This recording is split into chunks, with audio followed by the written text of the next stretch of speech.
Getty. Chuck and Nancy. He called them Chuck and Nancy. There's an original Star Trek episode in which Spock senses that a starship manned entirely by Vulcans has been destroyed because his telepathic mind heard their death scream.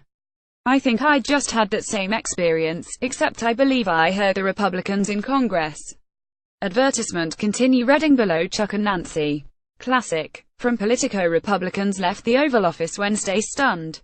Trump had quickly sided with Democrats on a short-term debt ceiling increase, even overruling his own Treasury Secretary Steven Mnuchin to concur with Chuck and Nancy, as he later called them on Air Force One.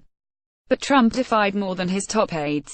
He turned on Republican leaders in Congress when he caved to Democrats' demands to raise the debt limit and fund the government for 3 months, setting up a brutal year-end fiscal cliff. The move shocked everyone, as top White House officials and GOP leaders had been gearing up to raise the debt ceiling through the 2018 midterm election, looking to pass legislation as soon as Friday.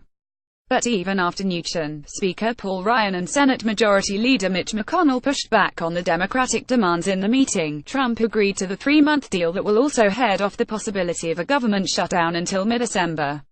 How doth he screw them? Let me count the ways. First, it's the right thing to do. At this waterlogged moment, with one city drowned and another state in the meteorological crosshairs, this is no time for more idiocy about the debt ceiling. Getty. Advertisement. Continue reading below. Second, he cut the legs out from under McConnell and Ryan while, at the same, sticking them with a Hobson's choice of either going along with this altogether sensible temporary fix or getting rolled by the flying monkeys in their own caucus. And vulnerable Republicans are in an even tighter vice re the 2018 midterms. If I had a handlebar mustache, I'd twirl it. Third, speaking of the latter, the frenzy among the Freedom Caucus types is going to be a sight to see. And that's just what's going to happen today. The next 12 legislative days are going to lack only the Hendersons and a waltzing horse to be a proper circus. Also, and not for nothing, but I hope Democratic Congress gritters like Tim Ryan and Seth Moulton, as well as the more enthusiastic of the YouTube left, can mellow out about Pelosi for a while. There was a reason why conservative media outlets were stoking the rebellion against her in the wake of last November's election.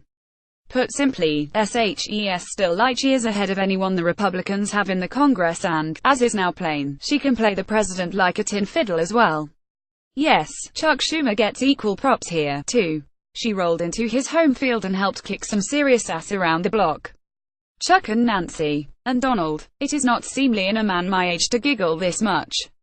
Respond to this post on the Esquire Politics Facebook page.